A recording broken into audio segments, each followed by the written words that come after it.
ওয়াহাবীরা বলে নবী মরিয়া গেছে, মরে নাই, মরে নাই, নবী মদিনায় আছে। ওয়াহাবীরা বলে নবী মরিয়া গেছে, গান গায়। সারা বয়ানে গান আছে, একটা আয়াত নেই, হাদিস নেই। এরা হইল আশিকে রাসূল। এবার তাদেরকে জিজ্ঞাসা করেন, এই ওয়াহাবীদেরকে গালাগালি করলি রে ভাই, বল আমার নবীর জীবনে 63 বছরের পরে জানাজা হয়েছে কিনা জিজ্ঞাসা করবেন। আপনাদের জানা আছে কিনা জানাজা হয়েছে নি? এই যুবকেরা, না জানা থাকলে জেনে নাও। আমার রসুল সোমবার দিন ইন্তেকাল করলেন। নবী বলেন, মাইয়েতকে দ্রুত দাফন করো, দেরি করো না, দেরি করলে মাইয়েতের কষ্ট হয়। নবী হাদিস বলার পরে নবীর দাফন হলো বুধবারে, ইন্তেকাল সোমবার, দাফন বুধবার, দেরি করলেন কেন সাহাবায়ে কেরাম? মুহাদ্দিসিনে কেরাম বলেন, কঠিন থেকে কঠিন দুইটা সমস্যার সমাধান না হওয়া পর্যন্ত নবীর দাফন হয় নাই। এক নম্বরের সমস্যা হলো নবীর দাফনের, নবীর ইন্তেকালের পরে নবীর দাফন কোথায় হবে? মক্কাবাসী ডাকে আর কয়, আমগো কাছে ফিরাইয়া দাও আমাদের নবী। মদিনার আনসারেরা কয়, না, তোমরা মক্কায় থাকতে দাও না, বড় জ্বালাতন করে তাড়াইয়া দিছো, আর মক্কায় দেওয়া হবে না। আমরা মদিনার জমিনে নবীকে দাফন করব, লাগছে দ্বন্দ্ব। এই সমাধানের জন্য সময় ব্যয় হতে লাগলো। আম্মাজান আয়েশা রাদিয়াল্লাহু আনহা সমাধান দিলেন, তো সব সাহাবারা মেনে নিলেন। ভিন্ন আলোচনা। নাম্বার 2 সমস্যা, আমার নবীর ইন্তেকালের পরে খেলাফতের চেয়ারে কে বসবেন? নবী কাউকে ইশারায় বলে যান নাই, স্পষ্ট বলেন নাই, পরোক্ষভাবে বলেন নাই। মক্কাবাসীরা বলে, আমাদের মধ্য থেকে খলিফা বানাও। মদিনার আনসারেরা বলে, আমাদের মধ্য থেকে একজন খলিফা বানাও। এই দুইটা সমস্যার সমাধানের জন্য বুধবার পর্যন্ত অপেক্ষা করে সমাধান হলো, তারপরে দাফন হয়ে গেল। জানাজার নিয়ম হলো কি? নবীরে জানাজা পড়ানোর জন্য কোনো ইমাম দাঁড়ায় নাই, একা একা ইনফেরাদিভাবে সবাই জানাজা পড়ে নিলেন, যারটা তার। কারণ আমার রসুলের সামনে কারো ইমামতি করা হারাম, কারণ আমার নবী হলেন ইমামুল মুরসালিন। আমার নবীর সামনে ইমামতি। যুবকেরা, এই কথাগুলো আজীবন মনে রাখবা। বলছেন এটি বুলেট, বাতিলকে জবাব দেওয়ার জন্য। আমার নবীর থেকে বড় পীর সাহেবের নাম কি? যুবকেরা বল, মুরব্বীও নিয়ে টেনশন নাই, যুবক যেদিক বুড়ারা দিক, কথা ঠিক না? এই জন্য দেখছো যত ভণ্ড, যত বাতিলেরা সবাই টার্গেট করে যুবকদেরকে। আমাকে হুজুর গোদারে ভুলেও হয় না। কি বৃষ্টি, বৃষ্টি,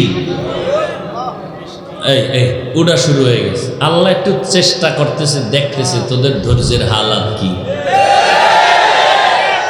আমরা আল্লাহকে বলবো, হে মালিক, আমরা টাকার জন্য, বাড়ি গাড়ির জন্য এই ময়দানে আসি নাই, আমরা বালুর মধ্যে বিছানা ছাড়া বসে গেলাম।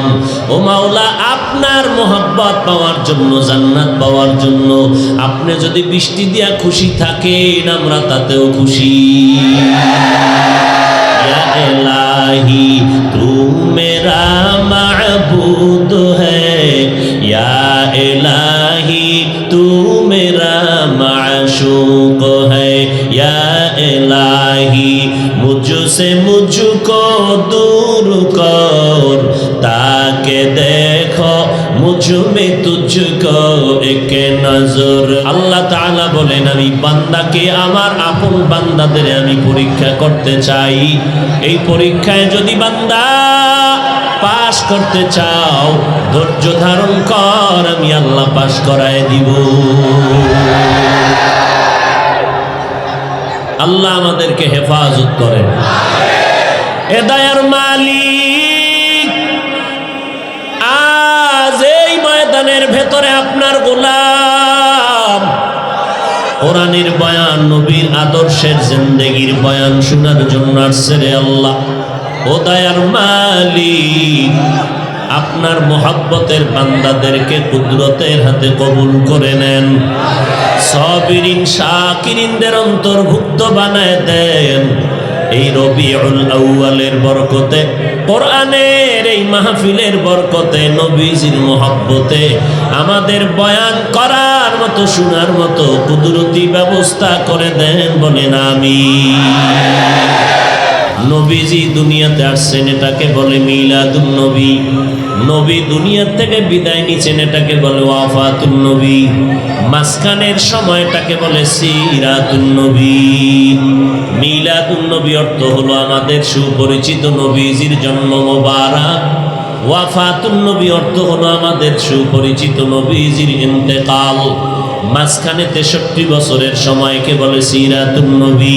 সিরাতুন নবী শব্দের অর্থ হলো আমাদের সুপরিচিত নবীর জীবন আদর্শ। আমাদের সুপরিচিত নবীর জীবন আদর্শ কি জিনিস? আম্মা জান আয়েশা রাদিয়াল্লাহু আনহাকে কয়েকজন সাহাবায়ে কেরাম প্রশ্ন করলেন, আম্মা জান একটু বলবেন আমাদের নবীর আদর্শটা কেমন?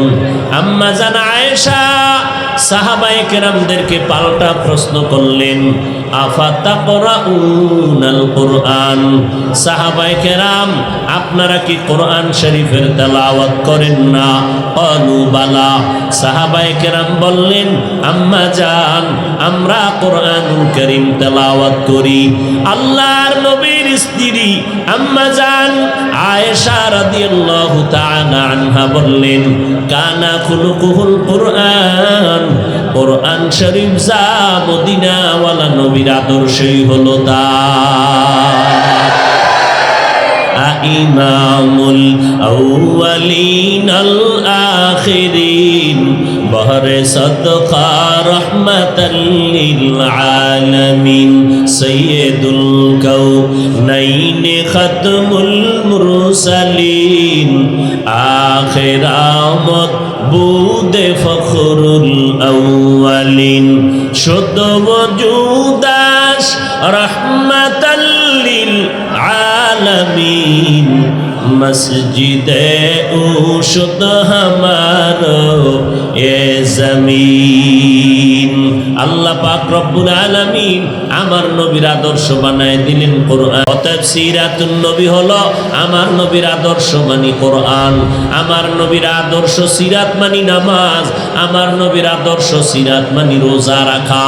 63 বছর জীবনের হায়াত, এর মধ্যে নবী কোরআন পাইলেন 40 বছরের পরে। ওই কোরআন হলো নবীর সিরাত, নবীর আদর্শ।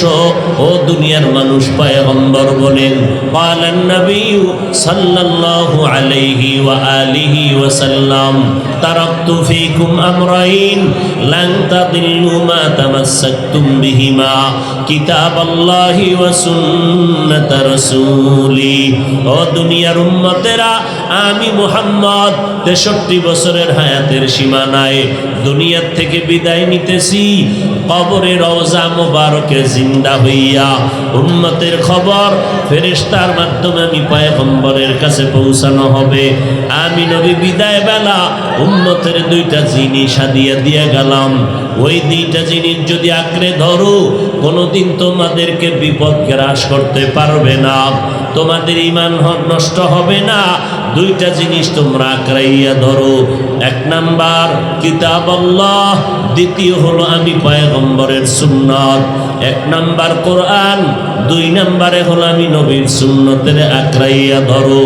রবিউল আউয়ালে আমার নবী রহমত হইয়া গোটা জগতের জন্য রহমত হয়ে আসলেন। আর বিদায় বেলা আমার নবী 2টো জিনিস রেখে গেলেন, কোরআন আর নবীর সুন্নত। এই 2টো জিনিস বান্দা যদি আঁকড়াইয়া ধরতে পারো, এই 2 জিনিসের মাধ্যমে আল্লাহ তাআলা তোমাকে দুনিয়ায় বাদশাহী দান করবেন এবং আখিরাতের ময়দানে আমার আল্লাহ দয়া করে কোরআনের বরকতে, নবীর সুন্নতের আমলের বরকতে বিনা হিসাবে জান্নাতের মেহমান বানায় দিবে।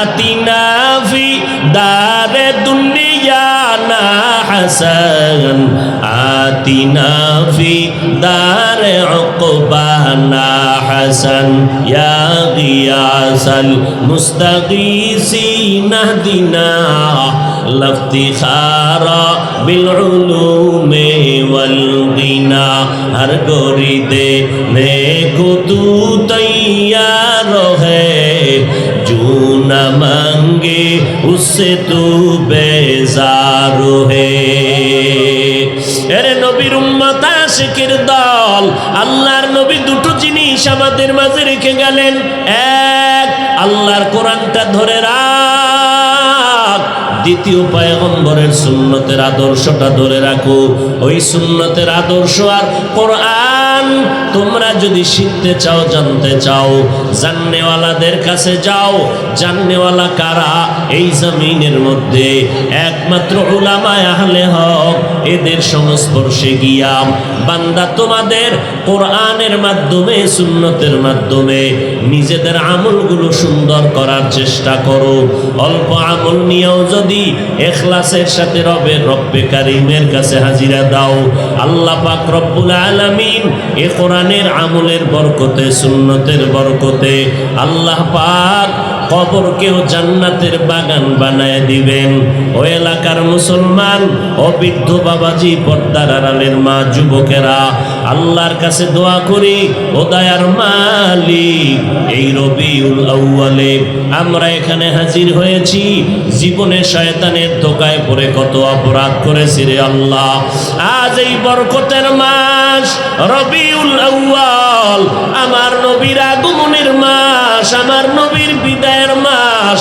আমার নবী দুটো জিনিস রেখে গেলেন আমরা ওই দুই জিনিসকে আঁকড়াইয়া ধরার জন্য অন্তর থেকে নিয়ত করে নেই আজকে থেকে কোরআনের ছায়াত থেকে বাহিরে যাব না নবীর সুন্নতের আমল করিয়া জিন্দেগিটাকে সুন্দর করে নিব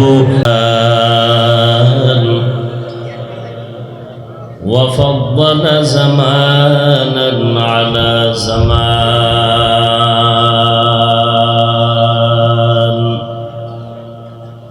كما فضل مكانا على مكان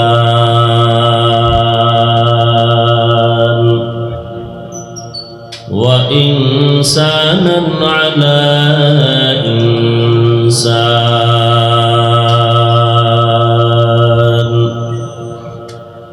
ونشهد أن لا إله إلا الله وحده لا شريك له لا ضد له ولا ند له ولا مثل له ونشهد أن سيدنا وسندنا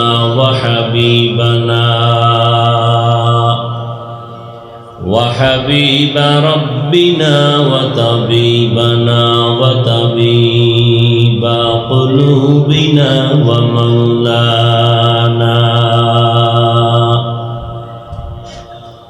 ومولانا محمدا عبده ورسوله الذي أرسله بالحق بشيرا ونذيرا وداعيا إلى الله بإذنه وسراجا منيرا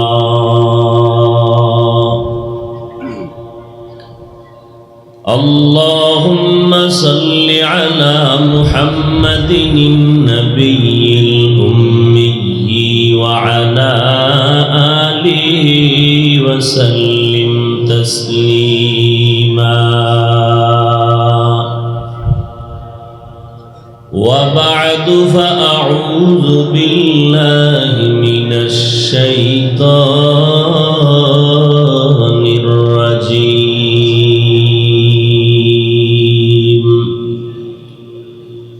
بسم الله الرحمن الرحيم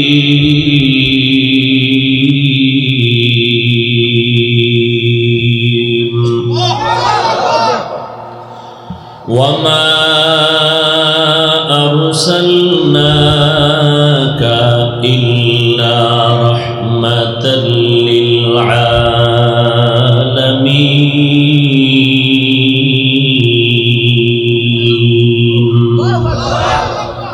وقال النبي صلى الله عليه وآله وسلم تركت فيكم أمرين لن تضلوا ما تمسكتم بهما كتاب الله وسنة رسولي أو كما قال النبي عليه الصلاة والسلام. صدق الله مولانا العظيم وصدق رسوله النبي الأمي الكريم ونحن على ذلك من الشاهدين والشاكرين والذاكرين والحمد لله رب العالمين. سبحانك لا علم لنا إلا ما علمتنا إنك أنت العليم الحكيم. رب اشرح لي صدري ويسر لي أمري واحلل عقدة من لساني يفقهوا قولي. تکبیر میں کلمہ میں نمازوں میں اذا میں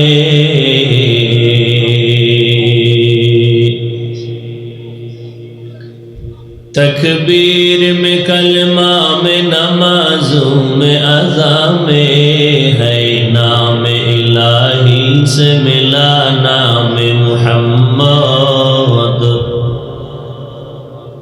ہے نام الہی سے ملا نام محمد.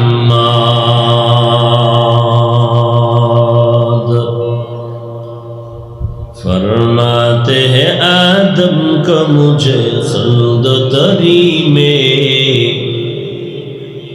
فرماتے ہیں آدم کو مجھے خلد تری میں لکھا ہوا تو باپ ملا نام محمد لکھا ہوا تو باپ ملا نام محمد.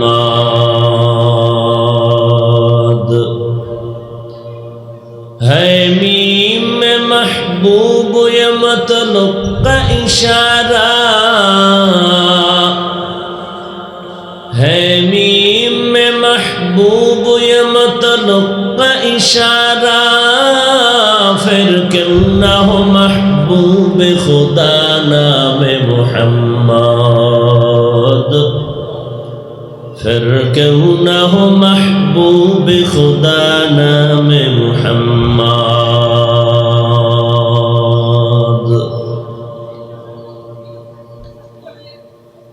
বাগাদি কান্দাপাড়া যুব সমাজের উদ্যোগে আয়োজিত পঞ্চম বার্ষিক ওয়াজ ও দোয়ার মাহফিল আজ দুদিনব্যাপী মাহফিলের সমাপনী দিন 3 অক্টোবর 2022 মহতি এই মাহফিলে উপস্থিত মুহতারাম সম্মানিত সভাপতি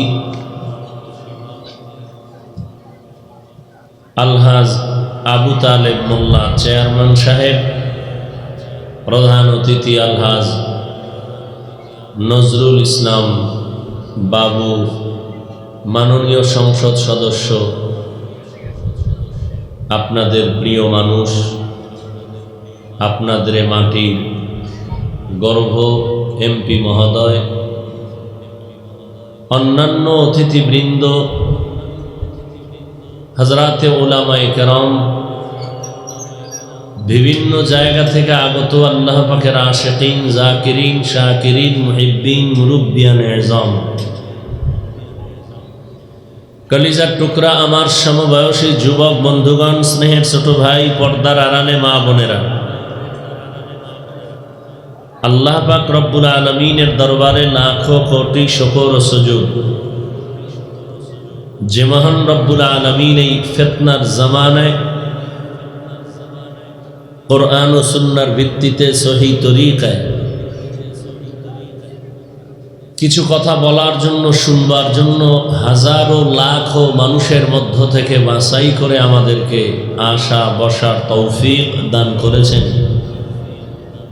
নেয়ামতের শুকর আদায়ার্থে মহব্বতের সাথে পড়ি আলহামদুলিল্লাহ। দরুদ ও সালাম সৈয়দুল মুরসালিন, রাহমাতুল লিল আলামিন, শফিউল মুজনিবিন, খাতামুন নবিয়্যিন, সৈয়দুস সাকালাইন, ইমামুল মুরসালিন, শফিয়ে আযম, রাসূল আকরম, রহমতে আলম, নবিয়ুল আরব আল আজম, হাবিবে কিবরিয়া, আশরাফুল আম্বিয়া, সৈয়দুল আম্বিয়া, শফিয়ে মাহশর, সাকিয়ে কৌসর, आक़ाए नामदार, मदीना का ताजदार, आफ़ताब नबूवत, फ़ख्र मौजूदात, सय्यदुल मखलूक़ात, हज़रत मुहम्मदुर रसूलुल्लाह सल्लल्लाहु अलैहि व आलिहि वसल्लमेर ऊपर সর্বোপরি শুকর যাদের অক্লান্ত পরিশ্রমে এবং সহযোগিতা আজকের এই সুন্দর আয়োজন,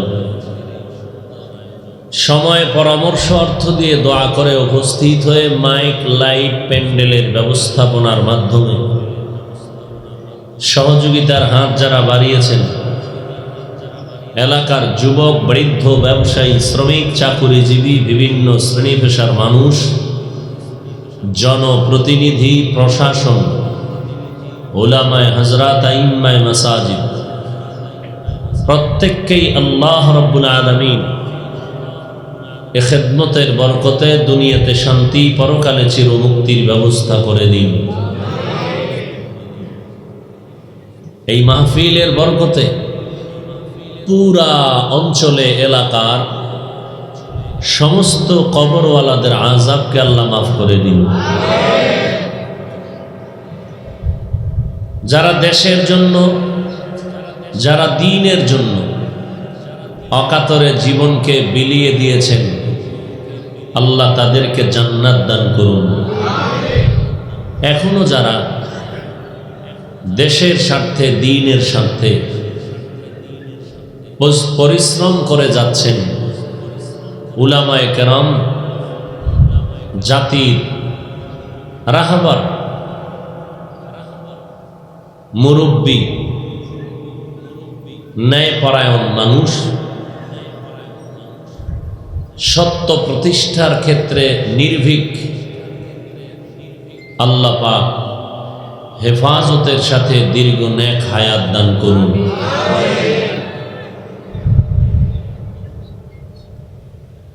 আল্লাহ পাকে মাহফিলের বরকতে এলাকার ঘরে ঘরে সুন্নতের বাতিকে প্রজ্বলিত করে দিন, এবং আমরা যারা এসেছি আল্লাহ প্রত্যেকের সিনার মধ্যে হেদায়াতের নূর দান করুন।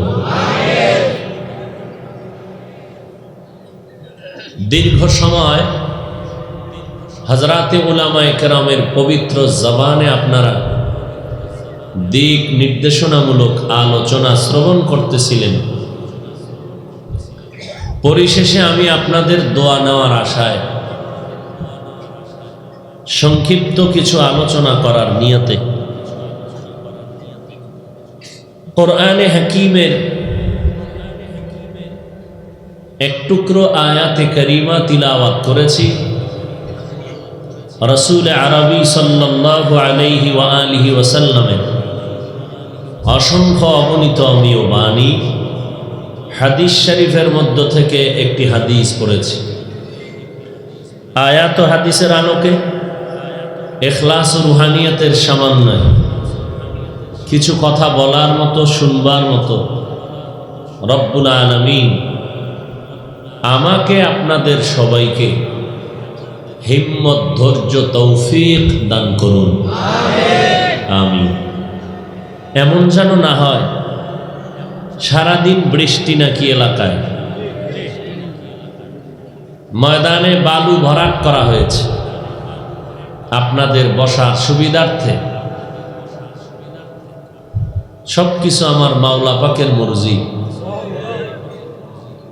অনেকে চিন্তা করেছে এখানে ওয়াজ হবে না, আল্লাহ বলে আমার সিদ্ধান্ত হবে। পরিবেশ তৈরি করার দেওয়ার দায়িত্ব কার? ফেরাউন বলে মুসা নবী পৃথিবীতে আসতে দিব না, আল্লাহ বলে আমার সিদ্ধান্ত আসবেই, শুধু আসবেই না, তোর ঘরে লালন পালন করে বড় বানাবো। পারছে আল্লাহর সিদ্ধান্তকে কেউ কিছু করতে? নমরুদ বলে ইব্রাহিম আসবে না পৃথিবীতে, এই আজর স্বামী স্ত্রীকে আলাদা করে দাও, অজান্তে কোনো সন্তান ছেলে জন্ম নিলে হত্যা করে দাও। আল্লাহ বলেন সিদ্ধান্ত আমি ইব্রাহিমকে পাঠাবো এবং তোর ডাইরেক্টরের ঘরে পাঠাবো। যেই ডাইরেক্টরকে দায়িত্ব দিছো জন্ম নিয়ন্ত্রণের, স্বামী স্ত্রী আলাদা হবে, যেই দিন দায়িত্ব ন্যস্ত করেছো ওই রাত্রেই তোর ডাইরেক্টরের মাধ্যমে ওর স্ত্রীর গর্ভে আমি ইব্রাহিমকে পাঠাবো। বান্দা চাইলে কিছুই হয় না, আল্লাহ চাইলে সব হয়। মোহাম্মদ দিলের তামান্না, আবু জাহাল যদি কালেমা পড়ত, চাচা আবুল আহাব যদি কালেমা পড়ত, আল্লাহ বলেন আমার সিদ্ধান্ত নাই, অতএব আমি চাইলে না চাইলে হবে না, মুহাম্মদ চাইলেও হবে না আমি যদি আল্লাহ না চাই। ইন্নাকা লা তাহদি মান আহবাবতা ওয়ালাকিন্নাল্লাহা ইয়াহদি মান ইয়াশা। আল্লাহ কি বলছেন? ইন্নাকা, হে রাসূল আপনি, লা তাহদি মান, হেদায়েতে নিতে পারবেন না ওই ব্যক্তিকে, আহবাবতা যাকে আপনি মোহব্বত করেন, ওয়ালাকিন হ্যাঁ আমি পারবো, ইয়াহদি মান ইয়াশা আমি আল্লাহ যদি চাই হেদায়েতে তাহলে সম্ভব। আপনি মোহব্বত করে কাউকে হেদায়েত দিতে চাইলেও সম্ভব না যদি আমি আল্লাহ না চাই। তাহলে হেদায়েতের চাবি কার হাতে? আল্লাহ। ভরপুর মাহফিল, এই ভরপুর বরকতের মজলিস থেকে যেন আমরা কেউ বঞ্চিত হয়ে না যাই। মোবাইলওয়ালাদেরকে বলছি মোবাইল বন্ধ রাখেন।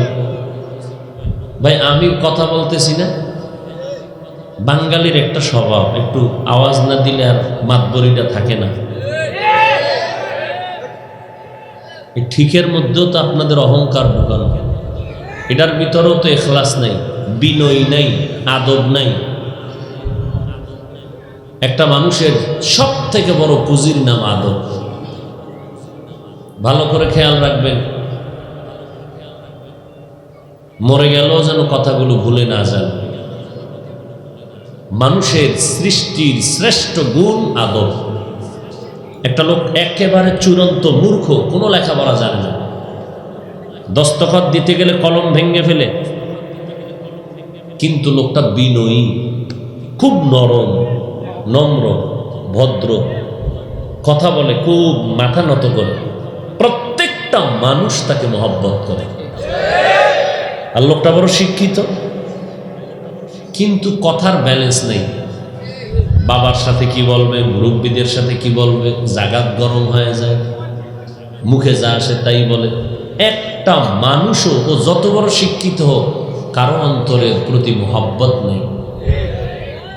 লিকুল্লি শাই ইন জিনাতুন ফিল ওয়ারা ওয়া জিনাতুল মারই তামামিল আদাবি আজ খুদা খা হি মে তৌফিক আদব বে আদব মাহরুম গাশ আজ ফজলে রা। আদবের বড় দাম। আপনারা আমার দিয়ে তাকাই আছেন, এই চোখের চাহনির মধ্যেও আদব আছে। অঙ্গ প্রত্যঙ্গ নাড়াচাড়া করতেছি, এর মধ্যেও আদব আছে। রাস্তায় হাঁটতেছি, হাঁটার মধ্যেও আদব আছে। আদব মানে কি বড় হুজুরের সামনে নামাজের সুরতে বসা? আদব বলা হয় যেখানে যেই জিনিস করা দরকার, রাখা দরকার, ওই জায়গায় ওই জিনিস করার নাম, রাখার নাম আদব। আমার রসুলের সামনে উঁচু কণ্ঠে কথা বলবা না, আদব রক্ষা হবে না, সাবধান। আয়াত নাজিল হয়ে গেল, নবীজি আয়াত পড়ে শুনাইয়া দিলেন, সাহাবায়ে কেরাম এবার চুপ হয়ে গেল। নবী বয়ান করতেছেন, জিজ্ঞাসা করেন আপনারা বুঝতেছেন? সাহাবায়ে কেরাম জবাব দিতেছেন এত আস্তে। নবী বলেন কি বললেন শুনি নেই, আবার বলছে। নবী বললেন কি বললেন শুনি নেই, আরেকটু সাউন্ড বাড়ায় দিছে। নবী বলেন কি বলছেন শুনি নেই, আরেকটু বাড়ায় দিছেন। কাকে আদব বলে? বলছে নবীর সামনে উঁচু কণ্ঠে কথা হবে না, হারাম। একেবারে সাউন্ড লেস করে দিল। এক সাহাবী ঘরে দরজা লাগাই দিছে, বের হয় না।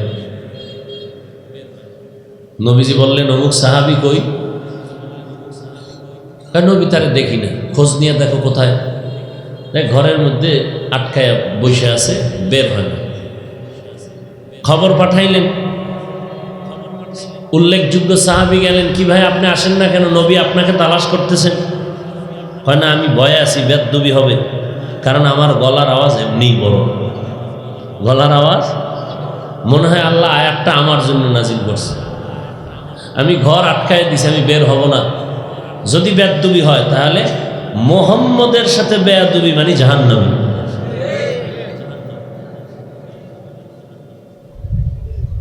এতক্ষণ এই কথার দ্বারা বুঝাইতে পারছি কিনা আপনাদেরকে আদব কি জিনিস আল্লাহ জানে। আপনাদেরকে বুঝাইতে চেষ্টা করলাম যে আপনারা আওয়াজ দেওয়ার ক্ষেত্রেও আদব রক্ষা করবেন। চিৎকার দেওয়ার নাম আদব না। এখানে চিল্লা চিল্লির কি আছে বলেন তো আমাকে?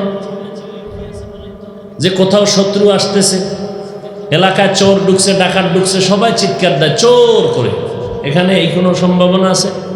তাহলে এটা ওয়াজের প্যান্ডেল, বেহেশতের বাগান। চতুর্পার্শ্ব থেকে ফেরেশতারা বেষ্টনী দিয়ে আছে, আরশে আজিম পর্যন্ত আল্লাহর রহমত অবতীর্ণ হইতেছে ময়দান। আল্লাহ এইরকম একটা মজলিস আরশে আজিমে ফেরেশতাদের কিনে মিলাইয়া আমাদের আলোচনা করতেছেন। অল টাইম রহমত আসতেছে, আর আল্লাহ বলতেছেন ফেরেশতারা এদের জানায় দাও, এরা এই ময়দানে বসার পরে সব গুনাহ মাফ করে দিল। তাহলে আপনি কোন মজলিসে বসছেন একটু চিন্তা করা দরকার।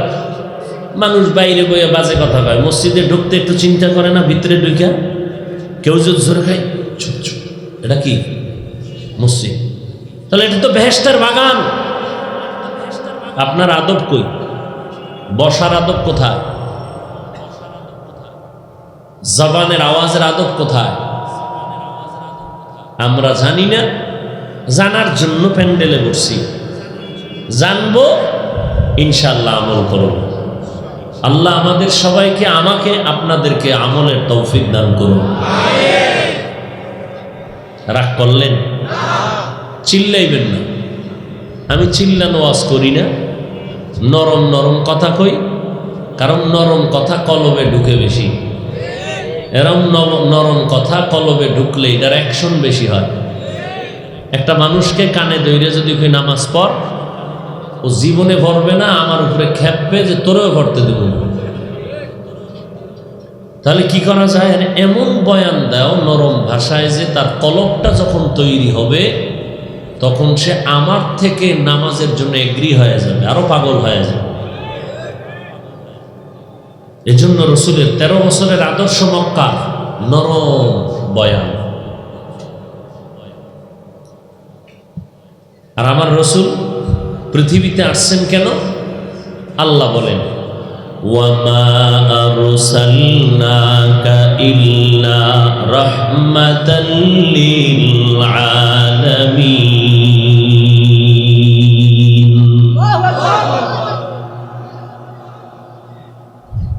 আল্লাহ বলেন, আমি মুহাম্মদকে পাঠাই নাই। ওয়ামা আরসালনাকা, হে রসুল আমি আপনাকে প্রেরণ করি নাই, ইল্লা, হ্যাঁ করেছি, রাহমাতাল লিল আলম, অর্থ জগৎ। এত ডিস্টার্ব করে কেন সাউন্ডটা? আপনি ওখানে বসে মোরান কেন? আওয়াজ দেয় কেন?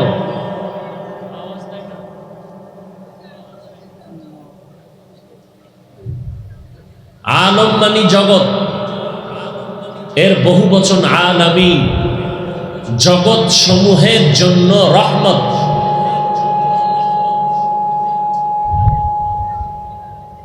আমার রসুল জগৎ সমূহের জন্য কি রহমত।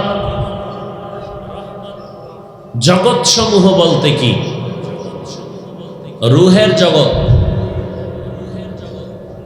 মাতৃগর্ভের জগৎ, দুনিয়ার জগৎ, কবর জগৎ, হাসর জগৎ, জান্নাত, জাহান্নাম, জগৎ বলতে যা আছে সব জগতের জন্য রহমত আমার রসুল।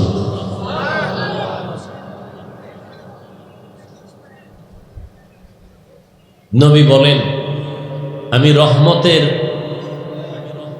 বার্তা নিয়ে আবির্ভূত হয়েছি যেই দিন, ওই দিন ছিল সোমবার, মাস ছিল রবিউল আউয়াল, তারিখ ছিল 2, 5, 9, 12। 2, 5, 9, 12, তার মানে আমি 4 দিন জন্ম হয়েছি না একদিন? বার কি?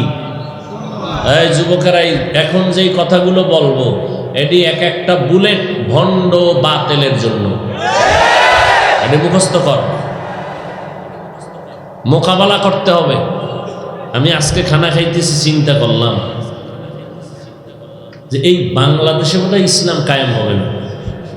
আমেরিকায় হইতে পারে, রাশিয়ায় হইতে পারে, ইন্ডিয়ায় হইতে পারে, বাংলাদেশে হবে কিনা আমার সন্দেহ। কারণ এই আমার সোনার বাংলায় ইসলাম কায়েমের পথে আমরা অনেক টুপিওয়ালারা বাধা।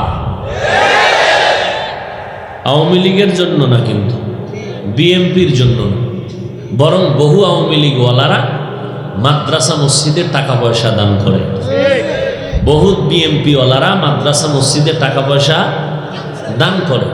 কিন্তু ইসলাম যদি কায়েম না হয় তাহলে টুপিওয়ালাদের কারণে তা হবে না। কারণ আমাকে টুপিওয়ালাদের মধ্যে যে এত দল আর হিংস্র জানোয়ারের মতো একে অপরের বিরুদ্ধে ময়দানে ওপেন বলতেছি, কাফের কাফের কাফের কাফের। দেখেন না কোন দেশে আছেন? 2500 মানুষ, খবর রাখেননি? সেদিন একজন আলেম বলে, কোরআন শরীফের মধ্যে জাল আছে, জাল। শুধু জাল না, হাদিসের থেকেও বেশি জাল। কি আওয়ামী লীগওয়ালারা বলছে?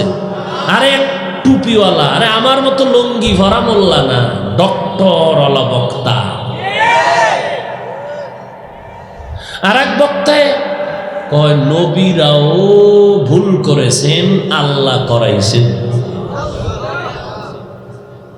সমস্ত আহলে সুন্নাত ওয়াল জামাতের বিশুদ্ধ নির্ভরযোগ্য আকীদা, সমস্ত নবীরা নিষ্পাপ।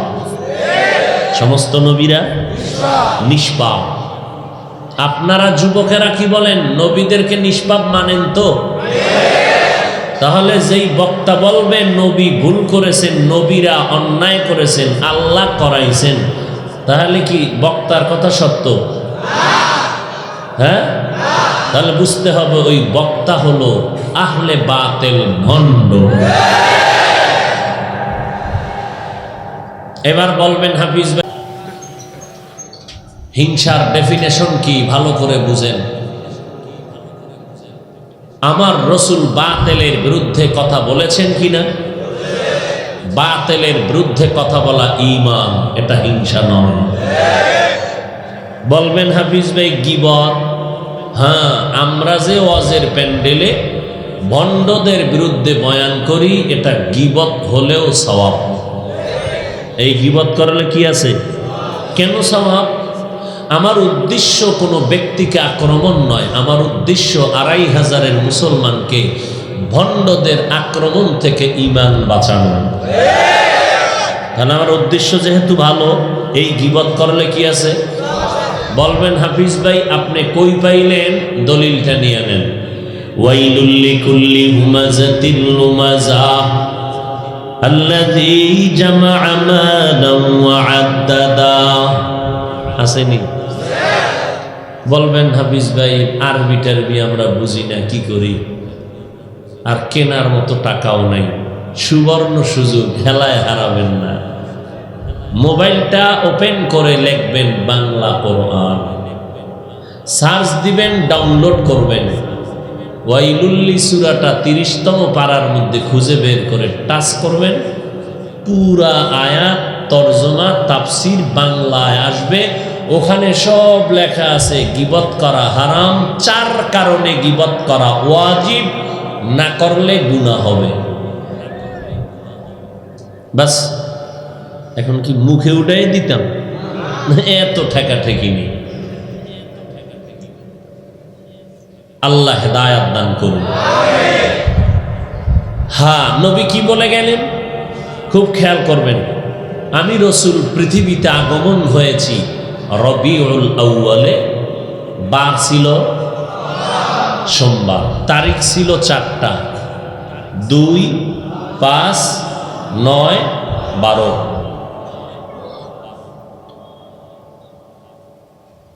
এই মাসে আমি রসুল আবার বিদায় নিয়েছি।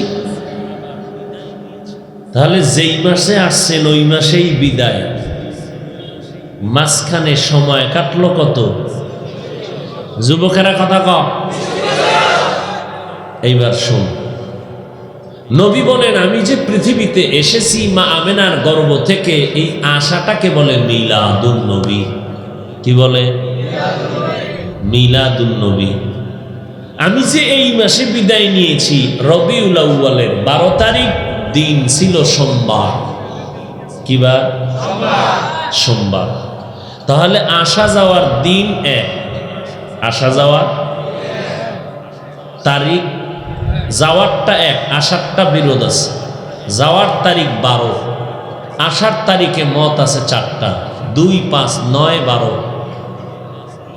মাস এক, রবিউল আউয়াল, দিনও এক, সোমবার। আশাটাকে বলে মিলাদুন নবী, যাওয়াটাকে বলে ওয়াফাতুন নবী।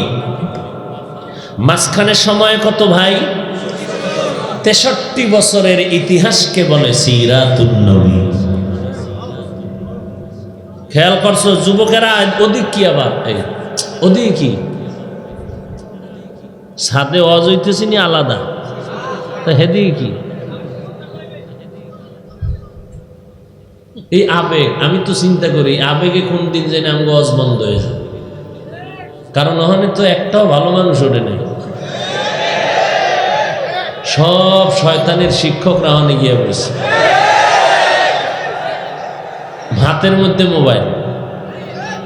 ওই পাগলামিতে আল্লাহ না করুন, আল্লাহ না করুন, একটা যদি পইরেই যায় কোনো আছে, আমার হোক আর কোনো বক্তার, সরকার কইবে ওয়াজ বন্ধ, আকামটা বাজবে নি অবজন্য। উঠছে তো মোহাব্বতে আবেগে, কথা ঠিক না? এখন কিছু বলতেও পারি না যে হুজুর আমরা গান গাই, মোবাইল চালাই, আপনার ওয়াজে আসছে, আপনি আমাকে খারাপ বললেন। আসছে তো ভালো নিয়তে, ভালো ওয়াজের জন্য, ওদেরকে ওয়েলকাম, স্বাগত, মোহাব্বতের সাথে, কিন্তু জায়গাটা চয়নটা ভালো হয় নাই। একজন এই ছোট ছোট বাচ্চাগুলো দৌড়াদৌড়ি করে, হ্যাঁ, আর শয়তান তো চায় একটা ফাসাদ শুরু করতে। ওদিকে মোবাইলের ধ্যানে ধ্যানে ধ্যানে ধ্যানে যদি আপনা না করুন, ওদিকে একজনের পিছন দিয়ে কয়েকটু ধাক্কা দিয়ে দেখি, তাহলে যদি পইরেই যায়, একটা অ্যাক্সিডেন্ট যদি হয় তাহলে একের উসিলায় সব বরবাদ হয়ে যায়। আর আল্লাহ না করে এটা যদি আমার ভিতরে হয়, আমার ওয়াজে, তাই তো শেষ শেষ। যারা হাফিজের ওয়াজ বন্ধ করতে পারি না, একটা সুযোগ হয়েছে। কেউ খুশি না হইলে মওদুদির মুরিদেরা তো খুশি। আল্লাহ হেদায়েত দান করুন।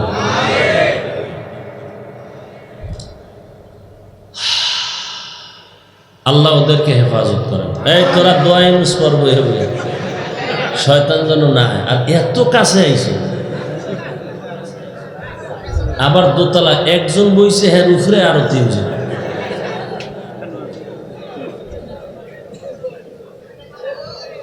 আল্লাহ সবাইকে হেফাজত করেন।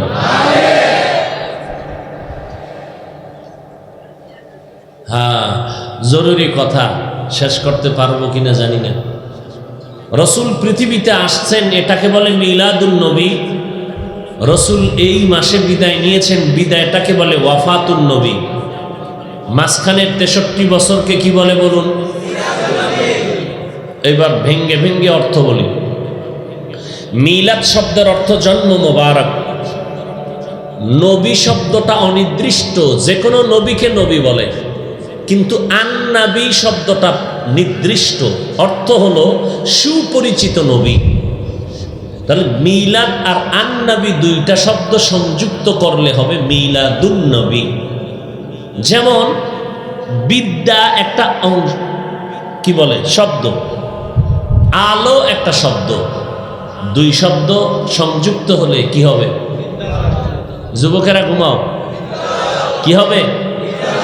শিক্ষা একটা শব্দ, অঙ্গন আর একটা শব্দ, দুই শব্দ সন্ধি হলে কি হবে? শিক্ষা অঙ্গন না শিক্ষাঙ্গন? ঠিক তেমনি ভাবে মিলাদ এক শব্দ, আন-নবী আর এক শব্দ, দুই শব্দ সংযোগ হলে, সন্ধি হলে হবে মিলাদুন নবী। এবার দোনোটার অর্থ কি? আমাদের সুপরিচিত নবীজির জন্ম মোবারক। এবার বলেন, সুপরিচিত নবীকে? পৃথিবীতে সুপরিচিত নবী মাত্র একজন, মুহাম্মদুর রাসূলুল্লাহ। তিনি কেমন সুপরিচিত? গর্তের পিপিলিকায় চিনে, গর্তের সাপ চিনে, সমুদ্রের মাছ চিনে আমার রসুলকে, কুকুর চিনে আমার রসুলকে, জঙ্গলের হিংস্র প্রাণীরা চিনে। আর রসুল বলে, আমি হাঁটতেছি, ভেতর থেকে দুপার্শ্বের জঙ্গল থেকে শুধু সালাম আর সালাম আর সালাম। সাহাবায়ে কেরাম বললেন, ইয়া রাসূলুল্লাহ, কোন মানুষের আওয়াজ নাই, ডানে বামের থেকে বারবার সালামের আওয়াজ পাই কেন? কারা আপনাকে সালাম জানায়? মদিনার নবী বলেন, ও সাহাবায়ে কেরাম, আপনারা জানেন না আমি মুহাম্মদের আগমনের খবর পেয়ে জঙ্গলের হিংস্র প্রাণীরা আমি মুহাম্মদের বারবার সালামের আওয়াজ দিতেছি। ইমামুল আউয়ালিন আল আখিরিন বাহরে সাদকা রাহমাতাল লিল আলামিন সাইয়্যিদুল কাউনাইন খাতমুল মুরসালিন আখিরামত বুদ ফখরুল আউয়ালিন।